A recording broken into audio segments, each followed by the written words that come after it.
Vuelta, estaba silenciada. Ah, yo no te estaba escuchando, pero como ahí Sí, va. perdón, buenas Dale. tardes, ¿cómo están? Damos comienzo al segundo encuentro sobre el ciclo de medidas cautelares en el procedimiento administrativo y en el proceso contencioso administrativo federal. En este encuentro va a hablar Ana Lucía Echeverry.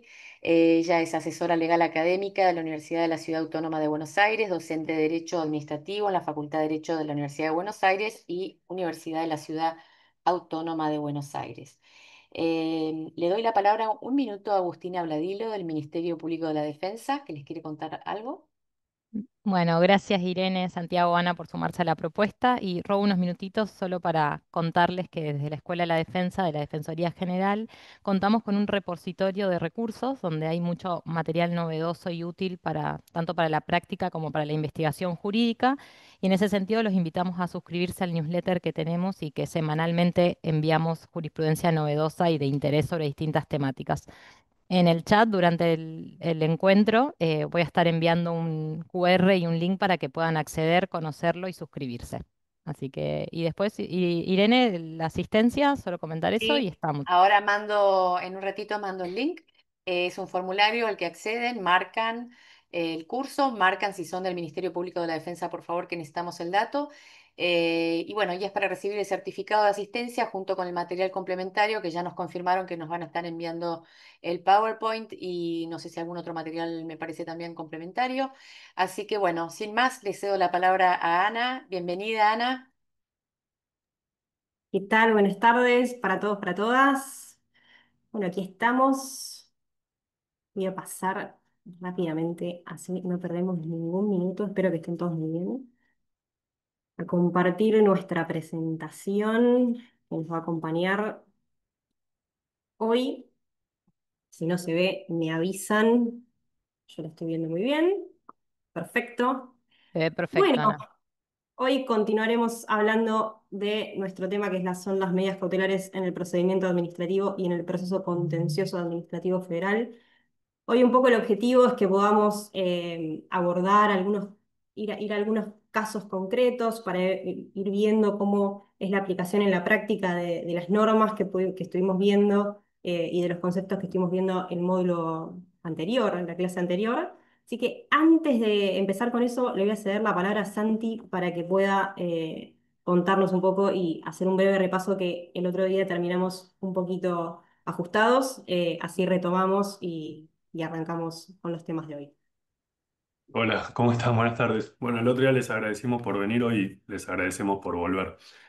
Hago un breve repaso, pero sobre todo porque nos habían quedado algunas preguntas en el tintero sobre el final, entonces antes de darle la palabra ya definitivamente a Anita, quería hacer como un primer repaso y agregar dos o tres cuestiones que nos habían quedado ahí, sobre todo en el chat. Bueno, medidas cautelares en el procedimiento y en el proceso contencioso, perdón si hablo muy rápido, pero el tiempo apremia.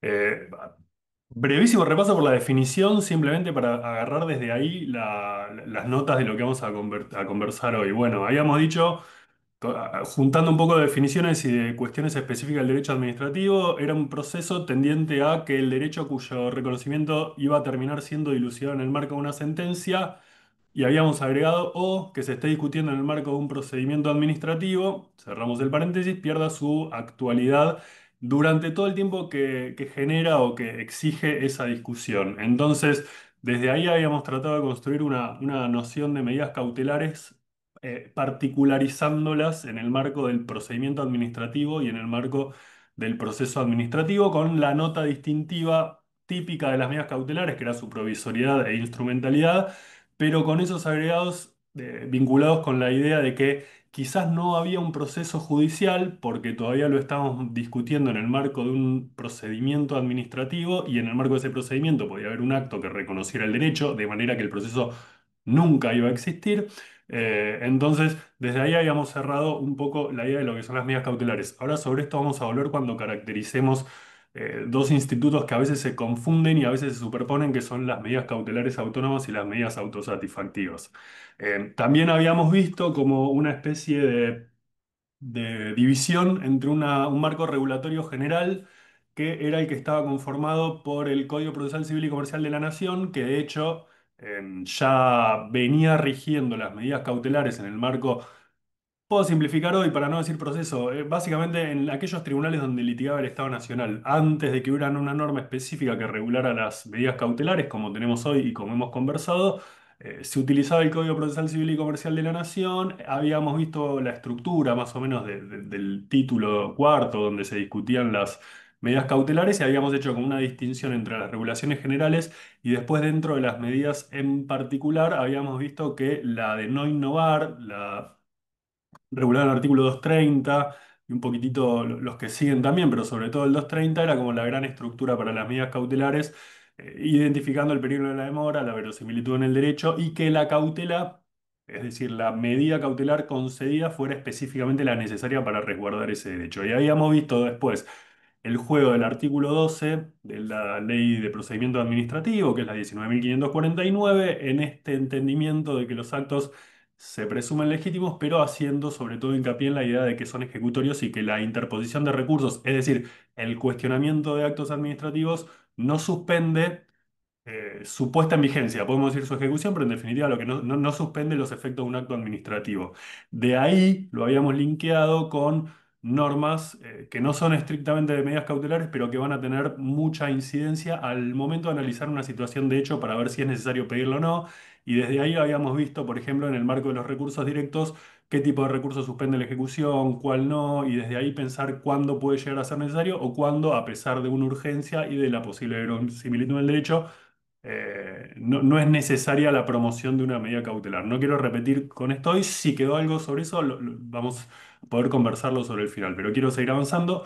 Y después habíamos visto específicamente la ley 26.854 que receptaba esta idea del artículo 12 de la 19.549 en el sentido, y acá ya sí empezamos a categorizar un poquito, en el sentido de que si bien el artículo 12 establece que los actos son ejecutorios y que no van a ser suspendidos, está prevista la posibilidad de que la ejecución de un acto sea suspendido. Y lo que veíamos literalmente o expresamente en ese artículo es que esto puede suceder de oficio o a pedido de parte.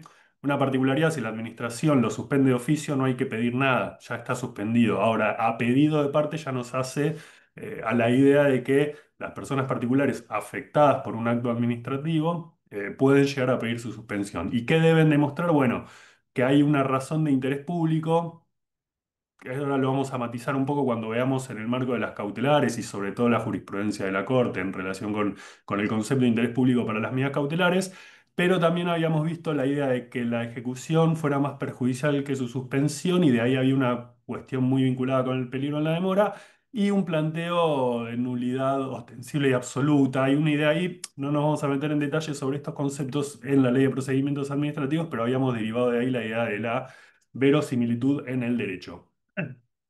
Bien, entonces, en ese marco o en ese esquema, la ley 26.854, que es la ley que regula específicamente las medidas cautelares en las causas en las que el Estado Nacional es parte, con las particularidades que conversamos el otro día, sobre su ámbito de aplicación, sobre su exclusión, por ejemplo, en procesos como el amparo o su aplicación parcial más que su exclusión, regulaba, y ahora sí nos vamos a meter un poquito más en lo específico, en las tres medidas cautelares, tres tipos de medidas que pueden ser solicitadas en contra del Estado. ¿Por qué hago esta aclaración? Porque como también vamos a ver más adelante, también está regulada, podemos decir que es una cuarta categoría o que es otra cosa distinta, que son las medidas cautelares solicitadas por el Estado, que son las del artículo 16. Pero si nosotros miramos antes del 16, vamos a ver que hay tres artículos específicos en los que se prevé como cosas distintas, o bien se regula como cosas distintas, y vamos a ver más adelante, vamos a ver en detalle la regulación, pero se regula como cosas distintas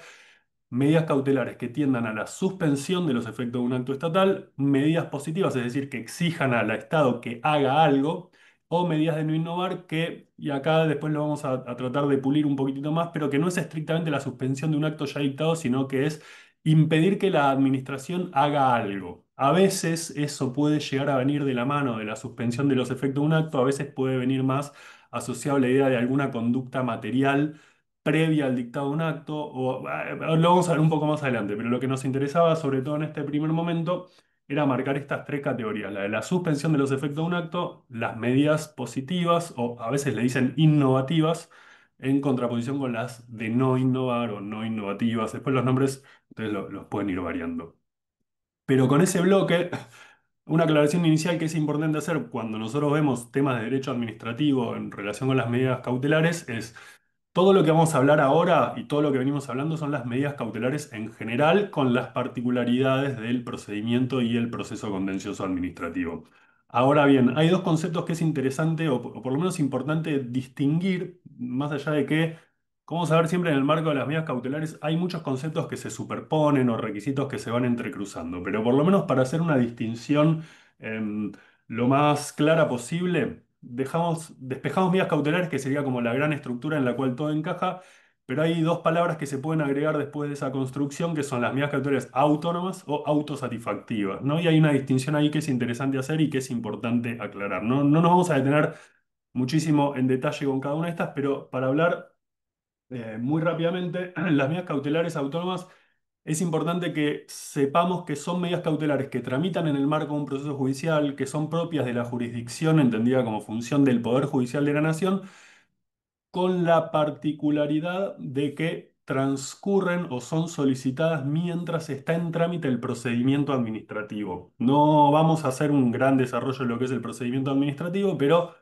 sabrán, por lo menos a grandes rasgos, que para poder demandar al Estado Nacional, salvo supuestos específicos, ahora ampliados con la última reforma que se hizo en la Ley de Procedimientos, vuelvo, para demandar al Estado Nacional desde hace mucho tiempo, hay un requisito legal que es que se haya agotado previamente la vía administrativa. ¿Qué quiere decir esto? De nuevo, no nos vamos a meter en todas las posibilidades que pueda haber, pero o bien que yo haya hecho un reclamo administrativo para que me reconozcan algo y en caso de que no me lo den, inicio la demanda, o bien que yo hago un recurso administrativo contra un acto que me perjudica y una vez agotada esa vía recursiva, ya puedo demandar al Estado Nacional. Pero en definitiva, y esto es lo importante, para poder demandar al Estado Nacional yo necesito hacer un procedimiento administrativo previo.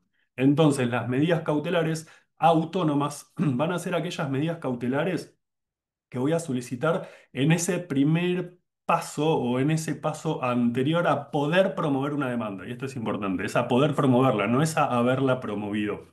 ¿Qué quiero decir con esto? Simplemente porque nosotros tenemos toda la previsión genérica de que las medidas cautelares se pueden pedir antes, durante o después de la promoción de la demanda. Las medidas cautelares autónomas tienen la particularidad de que solamente pueden ser pedidas antes, por decirlo de alguna manera, pero no por una cuestión de timing procesal, sino por una cuestión de que todavía no está habilitada la instancia judicial. Entonces ahí van a estar las medidas cautelares autónomas. No tienen una regulación integral propia, sino que participan con la regulación genérica de los requisitos de la medida cautelar que yo esté pidiendo. ¿Qué quiero decir con esto? En general, las medidas cautelares autónomas van a ser suspensivas de los efectos de los actos, pero la regulación no impida que yo pueda pedir una medida cautelar en el marco de un reclamo administrativo, por decirlo de alguna manera, o que aún la quiera pedir cuando todavía la administración no dictó un acto. Ahora, ¿qué quiero decir con esto? Y por eso voy, en líneas generales, las medidas cautelares autónomas son pedidas contra un acto administrativo mientras lo recurro y espero la resolución que agote la vía. ¿Y por qué es esto? Porque ese recurso, como dijimos por el artículo 12, la 19.549 o la ley específica que corresponda, ese recurso no queda suspendido. Entonces, mientras discuto, mientras logro la posibilidad de demandar judicialmente contra un acto administrativo, yo cuento con la posibilidad de pedir una medida cautelar que va a tener la particularidad que la vamos a llamar, sobre todo en doctrina, pero a veces lo van a ver en la carátula de los expedientes, medida cautelar autónoma. ¿Autónoma de qué? Del proceso principal, pero no autónoma en el sentido que es de que está desvinculada del proceso principal, sino autónoma en el sentido que la pretensión tiene una vinculación, pero todavía no sé si va a haber un proceso principal. Entonces, de ahí viene la idea de la medida cautelar autónoma, que, como decíamos, tiene sus requisitos legales, los genéricos, según sea la... pasamos un... Perdón, repaso el anterior simplemente como para que lo vean, porque esto, perdón, va a quedar en el video. Son durante el procedimiento administrativo, pero se piden en sede judicial. Puede ser para una medida suspensiva, positiva o no innovativa. Pusimos en negrita suspensiva porque es lo que suele suceder. Autónoma del proceso judicial, pero no es ajena a la pretensión. y el régimen normativo es el de la 26.854. ¿Cuál régimen normativo de la 26.854? Bueno, los genéricos de cada medida cautelar son los que vamos a ver un ratito, que son los que mencionamos recién, artículos 13, 14 y 15 de la 26.854, con la particularidad de que se agrega como especificidad algunas cuestiones vinculadas con esto de que está transitando durante el procedimiento administrativo. Entonces, los requisitos específicos, básicamente están en la próxima diapositiva, pero lo digo muy rápidamente, es que si se aplica el plazo de caducidad, ¿se acuerdan que cuando habíamos visto el plazo de caducidad en el Código Procesal es, si yo consigo una cautelar y no promuevo en determinado tiempo la demanda, em, esa cautelar caduca de pleno derecho? Bueno, en el marco de las medidas cautelares autónomas, en el artículo quinto, que es el que regulaba los plazos de las medidas cautelares, ahora volvemos específicamente sobre el quinto, pero simplemente para decirlo, es si yo consigo una medida cautelar durante el trámite de agotamiento de la vía, no se establece un plazo de vigencia, ¿se acuerdan de ese de 6 o 3 meses según correspondiera, eventualmente prorrogable? Sino que la vigencia de la medida cautelar está dada hasta el momento en que se haya agotado la vía administrativa. La justificación que tiene esto es que, en definitiva, la vigencia de la medida cautelar depende de la propia conducta del Estado cuando resuelva esa presentación en sede administrativa, ¿no? Entonces, está ahí, no tienen plazo de vigencia. Pero, sin embargo, en la medida en que haya conseguido una medida cautelar, si agoté la vía, ahí ya sí comienza a correr un plazo de 10 días para que promueva la demanda. ¿Por qué? Es el plazo de caducidad del que habíamos hablado recién. Y se agrega además cuando dentro de esa categorización de medidas cautelares, yo la que estoy identificando es la suspensión de los efectos de un acto administrativo, la exigencia de que antes de pedir judicialmente la suspensión de los efectos de un acto mientras discuto en sede administrativa, tengo que demostrar que pedí esa misma suspensión ante la administración y que o bien me lo rechazaron o bien que transcurrió un plazo, en particular de 5 días, sin que me lo hayan respondido, ¿no? Entonces el juego de estos tres artículos termina de darnos la configuración de las medidas cautelares autónomas, pero siempre con las premisas de lo que habíamos conversado antes. Un dato interesante que es que a veces genera discusiones, bueno, pero si yo miro el esquema legal expresamente, la exigencia de pedir en sede administrativa una medida cautelar, entre comillas, porque sería pedir la suspensión de los efectos de un acto, pero digo, la exigencia legal expresa de pedir en sede administrativa previamente una medida cautelar solo correría para la suspensión de los efectos de un acto. Cuando yo mire, por ejemplo, las medidas positivas o las medidas de no innovar, voy a ver que no está la exigencia de pedir nada en sede administrativa previa. Simplemente por eso se los marco en el marco de la suspensión de los efectos de un acto, que en general son los supuestos que más suelen darse. Eso como idea de las medidas cautelares autónomas. Después se aplican todas las generales que vamos a ver ahora dentro de poco tiempo, simplemente como para que precisemos esta idea. Y después están las medidas autosatisfactivas, que son una categoría que siempre está en discusión y en rigor es una categoría más bien doctrinaria, con bastante recepción judicial y de hecho hay carátulas, que es el proceso que llaman medida autosatisfactiva. Pero ¿qué son las medidas autosatisfactivas? En rigor son medidas que son medidas cautelares, entre comillas, algunos dicen son medidas urgentes que no son del todo cautelares. Hay una discusión doctrinaria en la que no me quiero meter específicamente, pero son medidas a partir de las cuales yo en sede judicial pido de manera urgente algo con cuyo cumplimiento ya no va a haber un proceso judicial posterior. Entonces, por eso tiene que ser algo bastante excepcional. Acá nosotros lo que encontramos simplemente como para caracterizarlas. Después, en todo caso, sí, como esto siempre genera un montón de discusiones, podemos volver a conversarlo al final. Porque en esta idea de que son cautelares o no son cautelares porque son procesos urgentes, digamos, hay una serie de discusiones como lo que habíamos conversado el otro día, esta idea de que no pueden coincidir con el objeto de la demanda.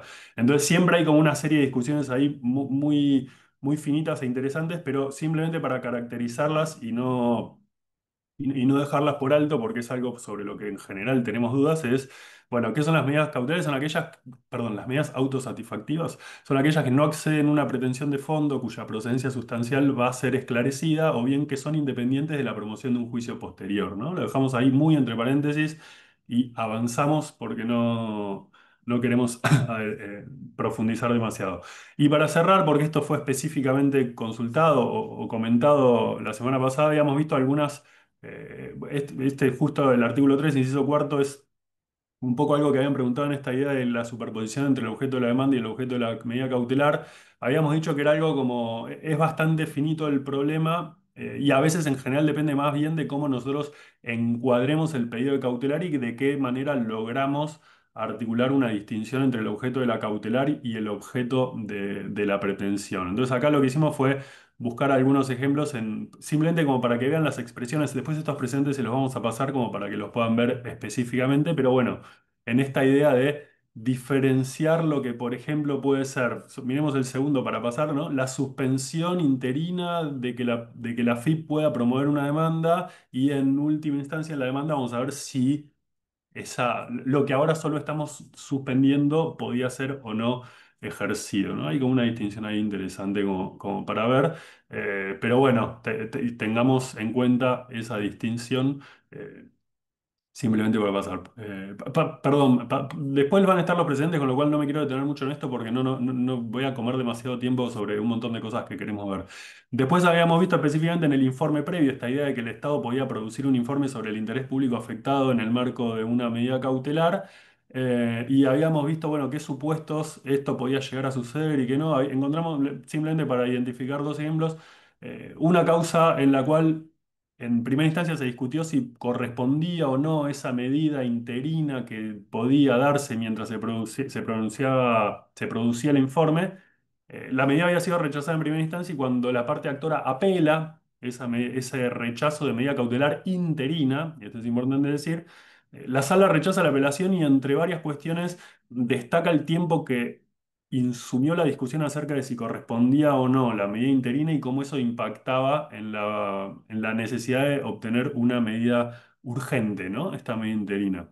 Em, pero también vamos a encontrar, y los van a tener también en el Drive, varios ejemplos en los cuales la medida interina es concedida o bien es dada. Y acá lo que queremos destacar específicamente es que hay una cuestión interesante para detenernos a mirar, que es que cuando yo miro las medidas cautelares propiamente dichas, voy a buscar los requisitos del 13, 14, 15 de la ley de la 26.854, en la cual tengo una serie de requisitos. Si yo quiero mirar únicamente la previsión normativa que permite dictar una medida cautelar interina, vamos a ver que lo que la norma exige son la demostración de circunstancias graves y objetivamente impostergables. ¿Qué quiero decir con esto? Cuando nosotros veamos, o bien cuando lo solicitamos, pero sobre todo cuando veamos que se concede una medida interina, vamos a ver que el desarrollo argumental de esa resolución no va a estar apoyada en el artículo 13, 14 o 15 según la medida que haya pedido, sino que el tribunal basta con que haga un examen de circunstancias graves y objetivamente impostergables, entonces un análisis bastante más limitado, o por lo menos menos explicitado. No quiero decir que el examen es limitado porque estaría faltando la verdad, pero por lo menos no hace falta explicitar y desagregar todas las razones que llevan a dictar esta medida cautelar interina por expresa disposición del artículo cuarto de la ley, o la habilitación legal para hacerlo está ahí con total claridad. Después, habíamos visto también la idea de el plazo temporal de 3 o 6 meses, salvo, como dijimos recién, para las autónomas en cuyo marco la vigencia va a estar dada hasta que se haya agotado la vía. Y las discusiones que en el marco del artículo 5 suele darse es, bueno, ¿qué es lo que se discute cuando vence el plazo y pide una prórroga? Si yo miro estrictamente la ley, lo que voy a ver es que lo único que hay que mirar es la actitud de la parte que se haya visto favorecida en definitiva, la actitud de la parte que obtuvo la medida cautelar a su favor. Entonces, lo que tiene que demostrar esa parte es que no solo consiguió la medida cautelar, sino que además de haber conseguido la medida cautelar, nos gustó la expresión que está utilizada en este presente, un adecuado ritmo procesal al pleito. Es decir, no es que consiguió la cautelar y hablando mal y pronto, se sentó arriba de la causa porque total su derecho ya estaba tutelado, sino que consiguió la medida cautelar y además está avanzando hacia la sentencia definitiva que necesariamente tiene que estar vinculada con esa medida cautelar. Entonces, cuando se discute la prórroga de una medida cautelar, no se discute, y por eso también acá marcamos el primer renglón de lo que tenemos en la filmina es, no se discute si la medida es procedente o no. Se discute si, dada la concesión de una medida, la parte actuó de manera diligente hacia hacer avanzar el proceso como para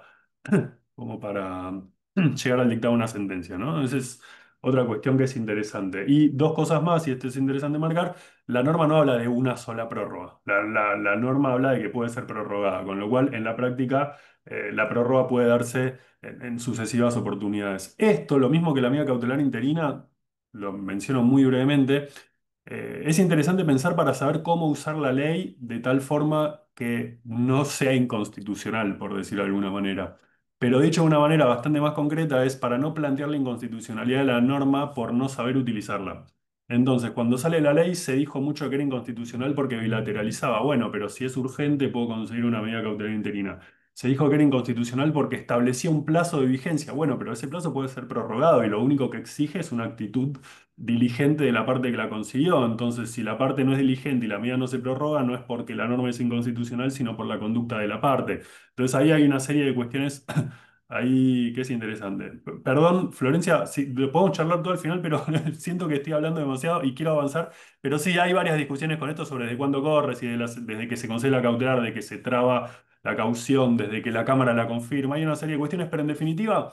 Creo, digo, más allá de todas las discusiones, creo que todo queda superado desde la idea de que si la actitud es diligente y pido la prórroga aún antes del vencimiento, podrán decirme que es prematuro y lo volveré a pedir, pero en definitiva el derecho queda tutelado a lo largo del proceso. Pero siempre, y acá, bueno, le marcamos como varios ejemplos en esta idea de, bueno, cuando, por ejemplo, consigo una cautelar, pasa mucho tiempo, está por vencer y todavía no corrí traslado a la demanda, evidentemente mi actitud no fue diligente, entonces desde ahí la posibilidad de pedir una prórroga cae.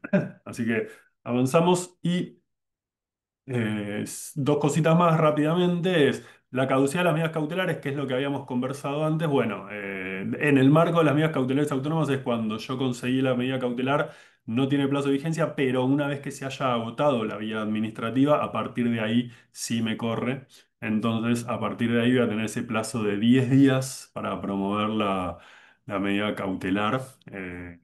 Y si la quiero, bueno, no, simplemente piensan en la idea de la caducidad y que es importante que es de pleno derecho, como para no perder la posibilidad de mantener una medida cautelar concedida. No es lo mismo, pero en la práctica por ahí tienen consecuencias bastante parecidas, no es lo mismo el vencimiento de un plazo que el cumplimiento de un plazo de caducidad, pero la consecuencia de ambas previsiones normativas es que la medida cautelar deja de tener vigencia o por lo menos cae, digámosle cae como para bancar, por ahí no es una palabra que técnicamente sirva para explicarlo, pero creo que se entiende un poco el concepto. Y después otra cuestión que es interesante está vinculada con la contracautela, ¿no? Con esa caución que hay que poner, por decirlo de alguna manera, o que hay que dejar como para hacerse cargo de los daños que puede llegar a generar la concesión de una medida cautelar. Y nosotros habíamos visto que el artículo 10 establecía caución juratoria, perdón, caución real o personal y para algunos supuestos específicos juratoria. Esta también había sido alguna cuestión bastante controvertida. Nosotros simplemente como para que vean que en algún momento esto se discutió, se habían planteado la inconstitucionalidad de la exigencia de una caución real o personal, inclusive hasta donde yo sé, solamente había sido receptado en primera instancia, ¿no? Yo no he visto jurisprudencia de Cámara que haya confirmado esos razonamientos. Pero lo que es interesante es esta idea de, bueno, de un lado, para demostrar que la exigencia de una caución real es inconstitucional, lo que debo mostrar es que me impide acceder a la jurisdicción, o bien por el monto o bien por lo que sea, pero lo tengo que demostrar. En la medida en que yo no pueda demostrar eso, es difícil sostener que que la exigencia de una caución real o personal va a ser inconstitucional. Y además tengamos en cuenta siempre que en los del artículo 2 inciso segundo de la ley, no corría la medida real o personal, sino que iba a la juratoria. Y también tengamos en cuenta que el artículo 11 exime de contracautela, obviamente al Estado Nacional, eso ya lo habíamos visto presente en el Código Procesal, pero también a quien actúe con beneficio de litigar sin gastos. Entonces son todas cuestiones que hay que tener en cuenta cuando nosotros querramos saber usar la norma para no tener que oponernos a su contenido. Bien. Em, Ese era no breve, pero sí un muy rápido repaso de todo lo que habíamos visto y algunas cuestiones que nos habían quedado en el tintero. Así que ahora perdón por extenderme, pero ya cedo la palabra. Bien, bueno, ahí vuelvo por acá. Primero les pido disculpas si escriben en el chat, Santi anda tomando nota porque yo no lo veo, pero así que si sigo y no respondo, no crean que es porque, simplemente porque no lo Perfecto, veo, yo voy anotando. termino y lo vemos juntos. Em, Aprovechamos ahora para volver un poco a los tipos de medidas cautelares, ¿sí? Que ya veníamos nombrando, para entrar a ver los artículos y los requisitos específicos que se piden para cada una de ellas. Empezamos por la primera que establece la ley, que es la medida cautelar de suspensión de los efectos de un acto estatal, ¿sí? Eh, Acto estatal, lo que acá la ley establece, ley, reglamento, acto general o acto particular, ¿sí? Em, para los cuales cuando se pide una cautelar vamos a pedir, ¿sí? La ley le va a pedir al particular, ¿sí? Que acredite simultáneamente los siguientes requisitos. Este simultáneamente es importante, lo vamos a ver como un requisito de los requisitos, valga la redundancia, de los tres tipos de medidas, y que van a ver que incluso en los precedentes también es algo sobre lo cual se hace énfasis.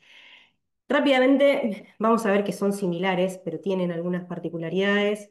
En el caso del artículo 13 y de la suspensión de los efectos del acto estatal, bueno, primeramente se va a pedir que se pueda acreditar que la ejecución de ese acto, el cumplimiento de esa norma, va a provocar un perjuicio grave de imposible reparación ulterior, ¿sí? La verosimilitud del derecho invocado, la verosimilitud de la legitimidad, esto con lo que veníamos hablando ya de la verosimilitud del derecho como requisito común de las medidas cautelares, la no afectación del interés público, ¿sí? Y que la suspensión judicial de los efectos o de la norma no produzca efectos jurídicos o materiales irreversibles. Estos dos los vamos a ver repetidos en los tres tipos de medidas, ¿sí? Em, en el inciso 2 hace una referencia a la cautelar autónoma en línea con lo que nos venía contando Santi, así que no nos vamos a detener en eso, y lo mismo respecto del inciso 3 que habla respecto de la apelación del acto, pero no nos vamos a meter ahí para no poder no extendernos, dado que estamos con el tiempo ajustado. Bien, artículo 14. Voy rápido leyendo los requisitos, pero porque ahora nos vamos a detener en cada uno de ellos, mirando jurisprudencia y casos concretos. El artículo 14 nuevamente nos pide la concurrencia conjunta, sí, pero esta vez el objeto de esta medida cautelar, de esta medida positiva, va a ser ordenar un hacer, ¿sí? Se va a solicitar al tribunal que le diga a la administración, ¿sí? Que tiene que hacer algo, que le diga, vamos a decirlo, es demasiado informal, eh, sino que le mande un hacer, ¿sí? Que le dé una manda. Eh, Concretamente dice imponer la realización de una determinada conducta, ¿sí? A la entidad pública.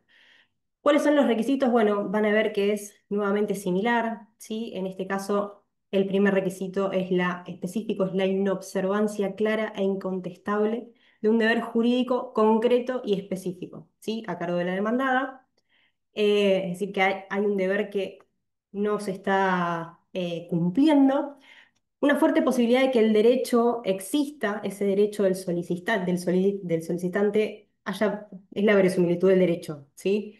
Eh, y el otro aspecto específico, perdón que me voy trabando, es que voy moviendo como estoy compartiendo, es un poco complejo. Se acreditara sumariamente que el cumplimiento, ¿sí? Ese incumplimiento del deber normativo a cargo de la demandada puede ocasionar perjuicios graves de imposible reparación ulterior, ¿sí? Nuevamente aparece este concepto. Y los incisos D y E, ¿sí? Que es, otra vez, se repiten la no afectación del interés público y que esa medida no tenga efectos jurídicos o materiales irreversibles, ¿sí? Un poco justificando esta cautelar. Y el artículo 15 va a establecer las medidas de no innovar. Bueno, acá un poco la distinción, vamos a ver, depende de los hechos en concreto de la situación, ¿sí? En la medida de innovar, claramente, desde lo conceptual podemos decir que el tribunal eh, obligando o ordenando, ¿sí? Al Estado, a la administración, a la entidad pública, un hacer, mientras que en la medida de no innovar lo que se va a pedir es, bueno, que no, la administración se abstenga de ciertas acciones, ¿sí? Que en principio no llevó a cabo y que esa es la diferencia frente a las de innovar. Es decir, no hay un hecho, lo que está pidiendo el particular es que no se avancen con esas acciones. ¿Por qué? Bueno, y acá se va a ver un poco por qué la diferencia en estos requisitos que son muy similares a los de la medida de innovativa o la medida positiva. Pero el primer requisito es distinto, justamente por esto que les estaba contando. En el primer inciso van a ver que dice que lo que se tiene que acreditar es que esa ejecución de la conducta material va a ocasionar o puede ocasionar perjuicios graves de imposible reparación ulterior, ¿sí? Si no hay una inobservancia al deber, sino que la ejecución de esa conducta, ¿sí?, puede a mí traerme un perjuicio como particular. Más luego aparecerá la verosimilitud del derecho y la verosimilitud de la ilegitimidad de nuevo, y el inciso D y el inciso E que se repite exactamente igual, la no afectación de un interés público y que la medida solicitada no tenga efectos jurídicos o materiales irreversibles. Como verán, en un primer pantallazo sobre estos requisitos vemos que son similares con las particularidades que las diferencian por el objeto que va a tener la medida cautelar, ¿sí? Que es lo que yo estoy persiguiendo con la imposición o la solicitud de esta medida. Acá les queremos compartir un poquito jurisprudencia de la Corte como para tratar de hacer un análisis integral respecto de estas tres medidas. Recién vimos los requisitos específicos y vimos que tienen puntos en común. Bueno, un poco los puntos en común los vamos a encontrar en que hay tres pilares que ordenan, ¿sí?, a estas medidas cautelares o que ordenan el examen, el análisis que va a hacer el tribunal cuando aparezca una solicitud de una medida cautelar. Tres pilares: verosimilitud del derecho, peligro en la demora e interés público. ¿Por qué arrancamos por el interés público? Bueno, porque en los procesos contenciosos administrativos va a ser la nota distintiva respecto de las cautelares en el ámbito civil. El interés público va a aparecer como una variable que el tribunal va a tener va a tener que tener en cuenta especialmente. Ahora bien, no simplemente porque lo diga la ley 26.854, sino porque es algo que ya se venía construyendo en la jurisprudencia y en los pronunciamientos de la Corte. Fíjense que les trajimos simplemente eh, dos argumentos, dos fragmentos de fallos de la Corte que son de 1991 y de 1985, ¿sí? Que frente a casos donde estaba el Estado involucrado, donde había una cuestión de obra pública, o la suspensión de alguna ley o un decreto provincial que ordenaba algún tipo de medida o establecía alguna cuestión que se estaba impugnando, bueno, aparece la ineludible consideración del interés público. Eh, Esto simplemente como para verlo al margen de lo que luego aparece en el Código Procesal Civil y Comercial, incluso posteriormente, sí que hay una modificación ahí que eh, refiere concretamente a los recursos del Estado y a observar no afectar los recursos del Estado, pero no precisamente al interés público, ¿sí? Finalmente, hoy, al día de hoy, lo que tenemos vigente mediante la ley 26.854, que es la que estábamos viendo, es la afectación del interés público explícitamente y qué es lo que se va a analizar. Más luego tenemos la verosimilitud del derecho, ¿sí?, como pilar fundamental. ¿Qué dice la Corte, sí, o cuál es la jurisprudencia estable? Bueno, simplemente que, como verán acá, lo que dice es que no vamos a estar haciendo un juicio de verdad en este momento, en el marco de un proceso cautelar, sino más bien un examen de certeza, ¿sí? El derecho tiene que ser verosímil. De la verdad o de la cuestión de fondo justamente se va a ocupar ese proceso principal al cual esta medida cautelar va a estar vinculado, pero el marco del proceso cautelar no va a exceder el marco de lo hipotético, ¿sí? Un examen del que resulte un cálculo de probabilidades de que el derecho invocado y discutido exista, ¿sí? Dependerá, que dices, dependerá de una cognición mucho más expedita y superficial que la ordinaria, ¿sí? Pero justamente, y hace énfasis esto, no importa de ningún modo que ello coincida incontrastablemente con la realidad. Esta bajada ya es un pronunciamiento de cámara que trajimos como son un poco más recientes. La idea de hacer esta comparativa es ver cómo hay coherencia, ¿sí?, y cómo se va interpretando en los distintos niveles, ¿sí? La Corte sienta esta cuestión de que no se está hablando de una verdad absoluta y que se está cerrando la cuestión, sino más bien es un examen, ¿sí?, de certeza, de verosimilitud justamente, y la Cámara va a tratar de pulir un poquito más esto y habla de un cálculo de probabilidades. Esto lo van a ir viendo en distintos presentes que nosotros después les vamos a compartir. La idea era un poco verlos juntos eh, antes de que los vean después de manera reiterada. Otro pilar fundamental para este examen es el peligro en la demora, del cual también ya estuvimos hablando. Em, lo que la Corte básicamente dice, ¿sí? Es que la idea es evitar que pueda restar eficacia al reconocimiento del derecho esta situación que está ocurriendo, ¿no? Como el objeto de la cautelar es proteger ese objeto del proceso principal, bueno, justamente el objeto de la cautelar va a ser protegerlo. ¿Cuál es la mejor manera? Bueno, habrá que ver cuál es el tipo de medida que es el adecuado para eso, pero la idea es conservar esa eficacia, ¿sí? del objeto. Y acá hay algo interesante, sí, como que también les trajimos una interpretación de cámara, sí, que es jurisprudencia de cámara, que habla, y es una distinción simplemente interesante, que esa afectación, ¿sí? que acredita el particular, em, no tiene que ser la afectación en el momento o en el proceso cautelar, no tiene que ser la afectación que acredita el particular cuando impide la intervención del tribunal frente a su, su perjuicio, ¿sí? Es para, digamos, para pedir la intervención del tribunal y para que el tribunal pueda ejercer esa función jurisdiccional, pueda intervenir en un caso, ese particular tiene que demostrar una afectación. Ahora, en el caso del proceso cautelar, el particular va a tener que acreditar un plus, ¿no? Dice, se va a requerir un plus, que va a estar dado por la circunstancia que de mantenerse o no alterarse la situación fáctica o jurídica vigente, ¿sí? de esa situación que está ocurriendo en este momento, la eventual sentencia definitiva estimatoria de la pretensión pudiese resultar ineficaz o de cumplimiento imposible. ¿Sí?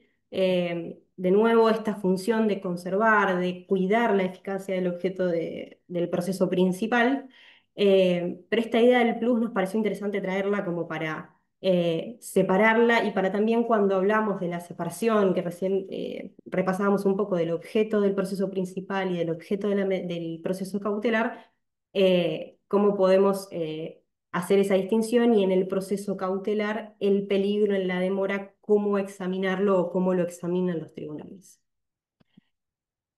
Dos cositas también rápidas como para ver de jurisprudencia y esta relación cuando el tribunal se pronuncia respecto de estos dos requisitos, de la verosimilitud del derecho y del peligro de la demora. Bueno, jurisprudencia estable, que es que quien solicita la medida cautelar es quien tiene la carga de acreditar prima facie esa existencia, ¿sí? tanto de la verosimilitud como del peligro irreparable en la demora y que esas razones se evidencien fehacientemente. Y por otro lado, algo que van a ver también en precedentes de cámaras de manera bastante común, que es, porque es algo que suelen tomar en sus análisis y en sus argumentaciones de sus decisiones, que es que en ese análisis dice que, bueno, a mayor presencia de verosimilitud del derecho, podrá no ser tan riguroso en la verificación del otro, ¿sí? Por ejemplo, si hay mayor presencia de la verosimilitud del derecho, podrá restringirse un poco la rigurosidad respecto del examen del peligro en la demora y viceversa. Ahora bien, no obstante eso, y en esto es enfática, digamos, y este es el fragmento completo, es que ambos tienen que estar configurados. Y en ese sentido también van a poder ver, por eso en muchos precedentes, que cuando automáticamente, no automáticamente, pero digamos, en el examen desestiman o no encuentran acreditado la verosimilitud del derecho, por ejemplo, que es el primer requisito que examinan, ya entienden que no tiene sentido que se pronuncien sobre el resto de los requisitos o el resto de los agravios porque ya no está dado uno de los dos, ¿sí? Por eso también el énfasis de la norma en los requisitos simultáneamente y que se tienen que dar y concurrir al mismo tiempo o al momento de ese examen. Pasemos ya concretamente a ver los tipos de medidas. Empezamos por las tres que puede pedir el particular, o estas tres formas de encauzar las medidas cautelares o esta medida de pedido de protección de ese objeto. Un presente que nos pareció interesante y que después queremos hacerles llegar, ¿sí? Que es bien reciente, la idea también era traerles algunos precedentes recientes.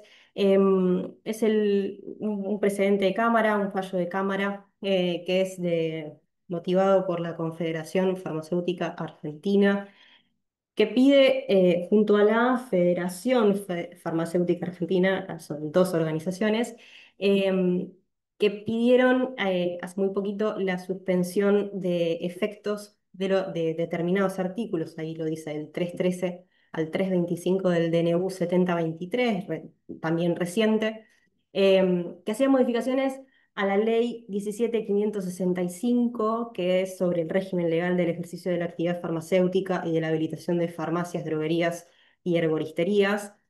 Esto es interesante, digo, ahí está muy bueno el desarrollo que se hace y después se los queremos hacer llegar porque analiza cada uno de los requisitos que pide el artículo 13 de la 26854, como para que se pueda observar y simplemente aprovechamos una cita que hace de fallos de la Corte, ¿sí? Un precedente de jurisprudencia de la Corte que es que, bueno, un poco remarcar el carácter excepcional que tienen las medidas cautelares, y en este caso de la suspensión de efectos del acto estatal. ¿Por qué? Porque, bueno, los actos estatales se presumen válidos, entonces la excepcionalidad va a ser que puedan ordenarse su suspensión. Y en ese sentido, sí, dice, bueno, justamente este criterio de presunción de validez va a ceder cuando se los impugna sobre bases prima facie verosímiles, ¿sí? Básicamente si se acredita la verosimilitud del derecho. Les vamos a hacer llegar el precedente como, porque nos pareció interesante y bastante didáctico incluso para que lo puedan ver. Y como un asterisco en este tipo de medidas de suspensión de los efectos del acto estatal, en materia tributaria, que es una materia en la cual se suele pedir o suele haber pedidos vinculados a ellos bastante generales, habituales, digamos, que sean en esa materia. La nota distintiva es porque en esos casos, en los casos de materia tributaria, van a encontrar el argumento de que ese examen va a ser con una particular estrictez. ¿Por qué? Porque hay una afectación sobre el erario. Generalmente, si lo que se está pidiendo es la suspensión de algún acto que obliga a algún contribuyente o incluye a alguna persona física y lo vuelve contribuyente de algún impuesto, bueno, es si hay una suspensión del acto y entonces ese contribuyente no, para decirlo muy superficialmente y rápido, si ese contribuyente no cumple con su impuesto y no cumple justamente hablado en esta situación de, bueno, hay una suspensión de un acto y entonces no va a pagar ese impuesto porque entiende que no corresponde, ese impuesto iba a ser recaudación del Estado que estaba prevista en un presupuesto y entonces no va a estar y eso es una afectación al interés público que debe tenerse en cuenta. ¿Sí? Distinto es quizás a otro tipo de em, quizás una multa o algún otro tipo de contribución que es un poco más azarosa, o que depende un poco más de otras variables, es mucho más variable. Bueno, en este caso había una previsión de que había determinadas personas que iban a pagar y que iban a contribuir a este erario y es en definitiva, dinero del Estado que luego va a poder utilizar para cumplir con sus obligaciones y hacer funcionar este interés público a su vez. Entonces, es algo que van a ver que en materia tributaria se analiza bastante. Hay un precedente que también le vamos a dejar, del cual cita una jurisprudencia de la Corte, y es el caso en el cual finalmente el tribunal rechaza, es un juzgado, ¿no? Rechaza una medida cautelar autónoma, ¿sí? Donde se pedía la suspensión de efectos de una resolución general de AFIP que pedía o que incluía a esta empresa que está ahí a pagar un anticipo de ganancias. ¿Sí? Había toda una cuestión interesante, así que sí, si ese fondo también les resulta interesante, lo van a poder ver en ese precedente. Muy bien, ahora vamos a pasar a hablar un poquito de las medidas cautelares positivas o innovativas. En esta lógica que veníamos charlando de, bueno, mediante este tipo de medidas, el particular le va a solicitar al tribunal, ¿sí? Que en el marco de su función jurisdiccional y analizando esta medida cautelar, en el caso de entenderla procedente, le ordene un hacer al Estado o a la administración pública. Nuevamente es jurisprudencia y van a verlo también en varios precedentes donde se analiza la procedencia o no de una medida cautelar positiva. Se va a hacer hincapié en la excepcionalidad de esta medida y que como tal requiere una mayor prudencia en ese examen o en ese análisis. Una decisión excepcional dice porque altera el estado de hecho o de derecho existente al tiempo de su dictado. ¿Sí? ¿Por qué? Porque justamente se va a dictar esa medida cautelar, el particular está buscando que algo cambie, así que el Estado haga algo. Entonces va a haber un cambio en esa situación de hecho o de derecho. ¿Sí?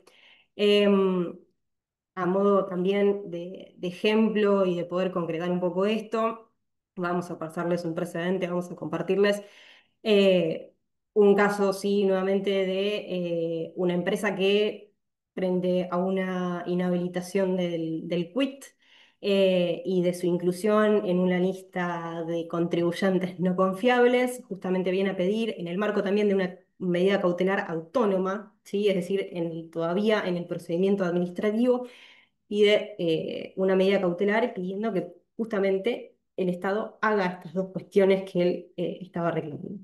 En el fondo, finalmente, le rechazan la exclusión de ese listado de contribuyentes no confiables, pero sí piden la rehabilitación del quit y se ordena que la AFIP, ¿sí? Le rehabilite por, bueno, un poco el peligro en la demora y la verosimilitud del hecho. Se hace un análisis que es interesante, se los vamos a compartir también para que puedan ver el fondo. Dos cuestiones que elegimos señalar simplemente también porque quizás es algo que sirve o que puedan ver en algunos precedentes. Em, Variables que en este análisis de medidas cautelares innovativas y en este marco de jurisprudencia que dice, bueno, es un anticipo de la jurisdicción favorable, ¿no? Un anticipo de ese objeto principal, de lo que se va a decidir. Entonces, en ese marco de anticipo, dos cuestiones que encontramos y ahí citamos también los precedentes que les vamos a compartir. Va a ser interesante cómo va a jugar o cómo va a impactar el análisis que se haga o el examen que se haga respecto de la verosimilitud del derecho. ¿Por qué? Porque cuando el tribunal o el juez examina esa verosimilitud del derecho, si es que está o no acreditada por el particular en base a los agravios que pueda hacer, que pueda exponer, em, una cuestión en la cual se va a detener, y lo van a ver bastante en los precedentes, es, bueno, el tribunal va a ver si esos argumentos sí presentados en el proceso cautelar son los mismos argumentos presentados en el caso, para resolver la cuestión de fondo, ¿sí? ¿Por qué? Porque ese va a determinar el nivel de complejidad fáctica y jurídica, que es lo que dice ahí, de análisis y de acreditación de ese derecho o esa verosimilitud del derecho. Em, Esto simplemente es interesante porque si pensamos, si el tribunal, el análisis que hace muy superficialmente es que si se pone a analizar en este proceso cautelar argumentos que son para decidir la cuestión de fondo, puede haber un prejuzgamiento. Y eso excede el marco de la cautelar. Y también examinar argumentos que hacen a la decisión de fondo también exceden ese marco de cognición, que es como la terminología que usan los tribunales, del proceso cautelar, ¿sí? Que es como muy concreto y que tiene que ser bien fehaciente, ¿no? Usando también otra palabra que vimos hace un ratito respecto de lo que se acredita. Entonces, si el análisis de esa verosimilitud del derecho en el marco de un proceso cautelar importa valorar cuestiones que van a ser materia de consideración y de juzgamiento en el recurso, por ejemplo, acá dice un recurso directo, ¿sí? O en el recurso que va a resolver la cuestión de fondo, eso excede y no justificaría un anticipo, ¿sí? De esta jurisdicción.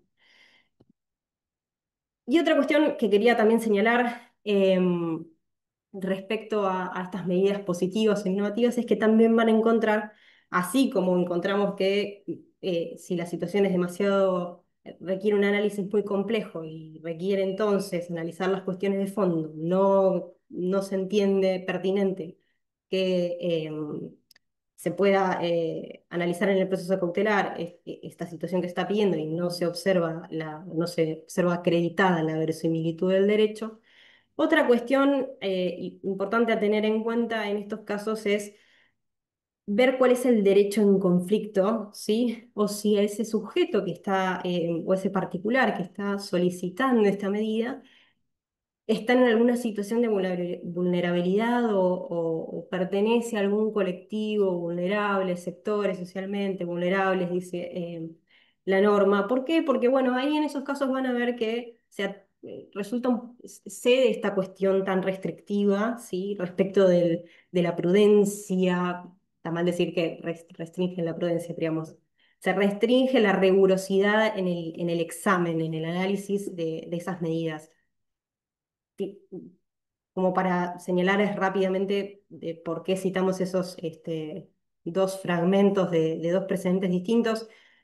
Uno es un caso donde hay un riesgo en la salud, ¿sí? Entonces dice que, bueno, la medida cautelar es claramente la mejor solución frente al derecho afectado y que justamente el análisis que se hace muy rápido es que no ocasiona un grave perjuicio a la demandada, pero evita sí, en cambio, un grave perjuicio a la vida del amparista. Entonces, rápidamente se ve que hay un peligro, un peligro, un riesgo en la vida del solicitante y entonces ese anticipo de jurisdicción se ve en algún punto justificado. Y lo mismo sucede en una situación distinta respecto de, por ejemplo, en materia tributaria, hubo varios reclamos hace unos años respecto de unas retenciones que se hacían bajo el concepto de impuesto a las ganancias, en haberes jubilatorios, y entonces había varios solicitantes pidiendo lo mismo. Hay un precedente de corte que lo analiza y entonces luego se empieza a repetir esa jurisprudencia. Pero bueno, ahí en el precedente de corte, que es García María Isabel, eso también lo pueden buscar si a alguien en el fondo le resulta útil conocerlo. Se reconocen los jubilados como un sector vulnerable, ¿no? Entonces la interpretación acá un poco empieza a acompañar, bueno, este anticipo de jurisdicción en esta situación, ok, ahí hay un análisis que empiezan a hacer los tribunales respecto de, bueno, puede estar el interés público afectado, pero acá tenemos un sector vulnerable o hay una situación que entonces tiene que empezar a hacer una relación y se empieza a sopesar esos distintos requisitos con las situaciones en particular. Interesante también, le vamos a pasar alguno de todos los que hay como para que los puedan tener en cuenta. Y otro tipo de medida que vimos y que empezamos a hablar también, la medida cautelar de no innovar, en el artículo 15 de la norma de la ley 26.854. En estos casos, de nuevo, esta diferencia entre la medida innovativa y la medida de no innovar va a depender un poco de qué es lo que está ocurriendo en los hechos, ¿no? Hay un Estado o hay una administración que está ejerciendo esa conducta o todavía no la ejerció, pero tengo los suficientes motivos para entender que la va a ejercer y quiero evitar que lo haga. Bueno, en ese caso vamos a estar en la medida, vamos a estar, digamos, posicionados como para poder encauzar el pedido en una medida cautelar de no innovar, ¿sí? Pero ven que si leemos, no quiero leer el presente perdón, el fragmento para no aburrirlos y que sea ir un poquito más rápido, pero van a ver que luego cuando lo lean con detenimiento es muy similar el análisis que hace respecto de las medidas de no innovar con las medidas de innovar. en el sentido de que también entiende, o se entiende desde la Corte que esta previsión de innovar modifica esa situación, ese statu quo existente. Entonces también va a tener un carácter excepcional, y también ese anticipo va a tener que estar justificado de alguna manera. A modo de ejemplo y como para verlo en un caso concreto, hay un precedente también ahí de cámara que les vamos a compartir, que es un caso en el que una empresa pide, ¿sí? Le pide a la AFIP que se abstenga de procurar el cobro compulsivo de anticipos, ¿sí? Materia tributaria también, pues claro, ahí la ven a la AFIP. Pero bueno, esta figura de abstener la van a ver bastante seguido. No obstante, siempre es importante o es interesante ver qué es lo que realmente está ocurriendo, porque abstenerse, muchas veces el juez va a tener que ver cómo encausa ese pedido o esa solicitud, porque abstenerse es, bueno, dejar de hacer, pero quizás ya lo estaba haciendo. Y ese dejar de hacer es un hecho que es nuevo, entonces... Bueno, es un no innovar, es una innovativa, es una discusión ahí que es bastante discutible y que no creo que se cierre, no se puede cerrar la discusión de manera general, sino en un caso a caso, que dependerá un poco de lo que pida el solicitante y también de lo que el tribunal reciba. Finalmente, medida cautelar solicitado por el Estado, nos vamos de las medidas que el particular puede solicitar, y nos paramos en una situación inversa. Ahora es la administración quien va a pedir una medida cautelar contra un particular, ¿sí? Una persona jurídica, una persona física, finalmente es una persona jurídica, em, porque va a pedir que se proteja ese objeto principal que estará siguiendo. Acá lo vamos a ver concretamente en el caso de que, en un caso que básicamente la FIP pide un embargo preventivo, ¿sí? Y la inhibición general de bienes de un contribuyente, porque, bueno, justamente el objeto principal es el cobro de una deuda que tenía esta empresa, esta firma, ¿sí? Y para proteger, es una medida también clásica del derecho civil, pero que acá, dado que tenemos a la FIP como parte actora, o si la tuviésemos como parte demandada, ya entramos en un proceso contencioso administrativo y entonces las cuestiones cambian y la normativa cambia. Entonces, bueno, como para resumirles un poco la situación, ahí van a ver que en este precedente se analiza el artículo 16 y los requisitos eh, que se piden acreditar, ¿sí? Cuando el Estado es quien pide una medida de protección, una medida cautelar. Van a ver acá que están los requisitos y un riesgo cierto o inminente de sufrir perjuicios sobre el interés público, el patrimonio estatal u otros derechos de su titularidad, verosimilitud del derecho invocado y en su caso de la ilegitimidad alegada y la idoneidad y necesidad en relación con el objeto de la pretensión principal. Sí, esos son como los tres requisitos que se analizan en el presente, que conforme lo que dice la ley 26854, y que bueno, también el tribunal enmarca, ¿sí? Y entiende que esta medida sí que está específicamente prevista por este artículo 111 de la ley 11.683, en base al cual se hace el pedido, la FIP hace el pedido. Bueno, el tribunal dice, bueno, esto es una medida cautelar, es una medida cautelar que pide el Estado y entonces resulta aplicable la 26.854 en los términos del artículo 16. Un poco esa es la lógica. Como que también es interesante. Hay algunos otros precedentes también que encontramos, y que generalmente tienen que ver con materia tributaria. Bien, estamos ahí. Creo que estamos, así que Sí, muy bien, qué puntual.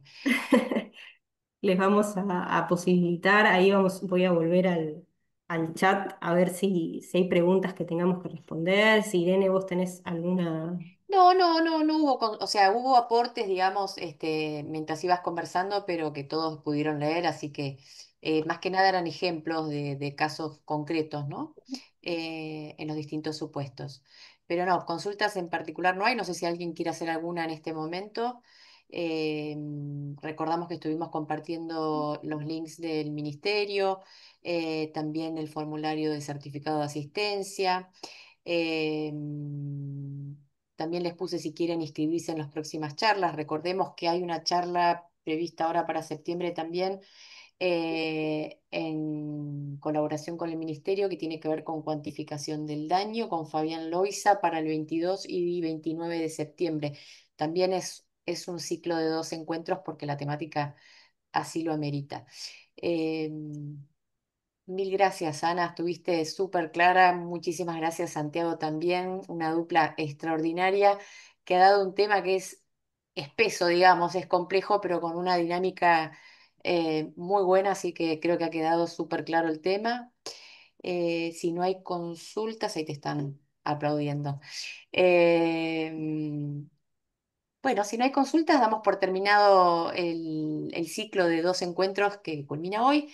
Muchísimas gracias a todos por haber participado y por haberse quedado hasta el final. Y bueno, aguardaremos entonces el material para poder hacérselo llegar junto con el certificado. Y muchísimas gracias a todos por la participación. Saludo Gracias, también Muchas a muy gracias. Muchas amable. Gracias, Chao, gracias. Excelente presidente. la gracias. Gracias, Agustina. disertación. Y gracias a todos y todos. muchísimas gracias. Hasta luego. Gracias. Nos encontramos pronto, ¿eh? Hay más charlas. Muchas Chao. gracias. Hasta luego. Chao.